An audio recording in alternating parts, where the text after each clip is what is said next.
So the race is on for the White House. The super PACs are in action, and that is going to be, I think, one of the hallmarks of the 2012 election.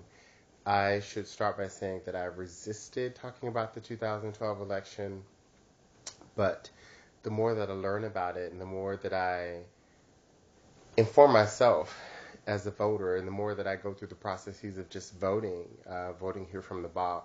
I'm an American who lives in the UK. I'm a resident of Alabama, and I'm voting here, and the process has always been quite smooth. Kudos to us. Also, when I was a resident of my native Kentucky, my old Kentucky home, I also voted from abroad there. I've blogged about that because it was quite dramatic the very first time. But they also have pre-voting booth hours weeks ahead of the actual election. So there are various ways that states are working to enfranchise voters. With that said, we know there's a lot of gerrymandering, and so that's one of the ways that we have to be vigilant as voters. Now, let me just go take a few steps back and give you some background on voting in 2012 and also just me as a voter, just in the interest of transparency, because I'm interested in a dialogue with those who perhaps don't vote like me. One of my upcoming blogs is on the issue of gay marriage and how it's being used to garner votes, to shore up, conservative bases. And so I'm going to talk about that in a subsequent video, but just now, I'd like to say, yeah, I'm part of Obama's base.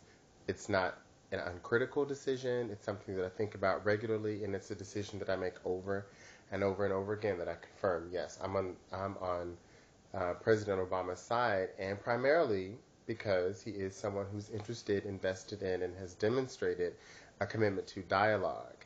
And that itself is the most important leadership quality that I think had been lacking.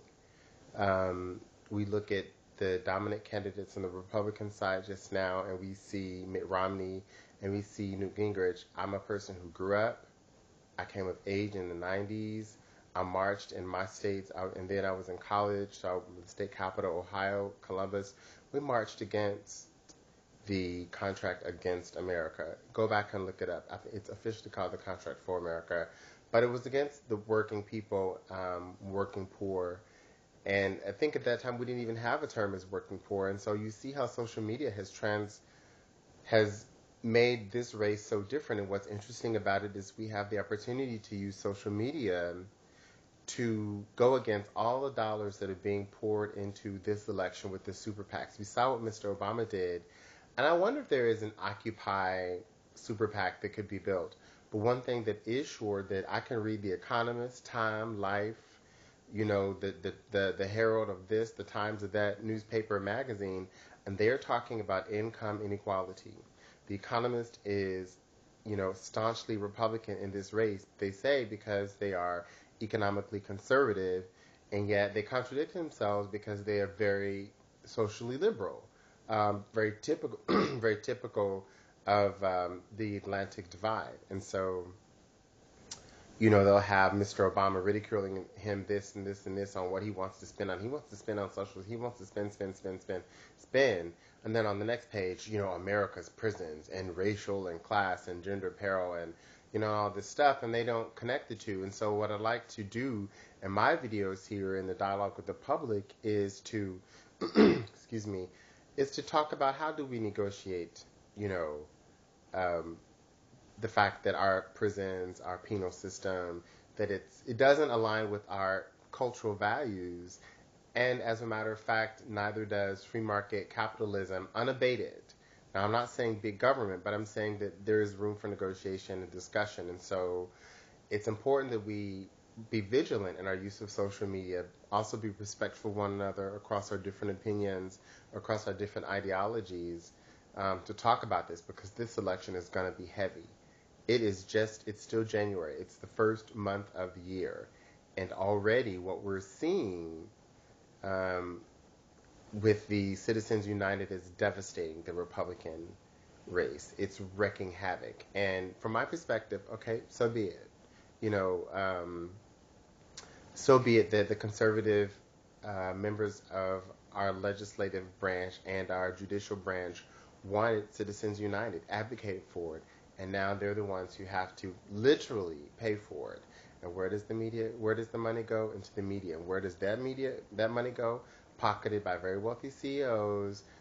We already know the scandal here with Rupert Murdoch, but we know that also that someone with the power of a Murdoch has the power to influence voters, to sway elections.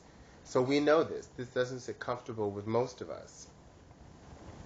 And that's where I sit. That's where I stand, rather, in my support of President Obama's candidacy, because I feel like there's greater involvement of me as a voter, particularly me as a working person, as coming from a working class background. I've seen the working class people in my own family sit up a little bit taller on their jobs. There's more expected of us as Americans. There's a greater sense of patriotism, of citizenship that is imbued since Mr. Obama has come to power. I've seen not just black pride, but a more sense of engagement by the broader culture. There is some timidness, in the heartland, I would say, about broaching these subjects across our differences. But far too long, we have remained silent about them, and we know that doesn't get us anywhere except huddled in our corners. So there we have it, election 2012. Let's bring the issues on. Sorry that the Republicans have to suffer that Citizens United vote. Zovidas.